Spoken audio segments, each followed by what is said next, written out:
देवी गीत सुने जो हमारे अंदर रत जगह में नवरात्र में बजता है। अब फिल्म में कैसे गया वो भी सुने। माई के भावा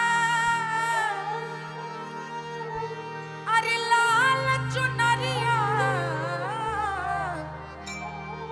माई के भावे लाल टिकुरिया जगदम्बे मैया, माई के भावे लाल टिकुरिया जगदम्बे मैया, माई के भावे लाल टिकुरिया जगदम्बे मैया।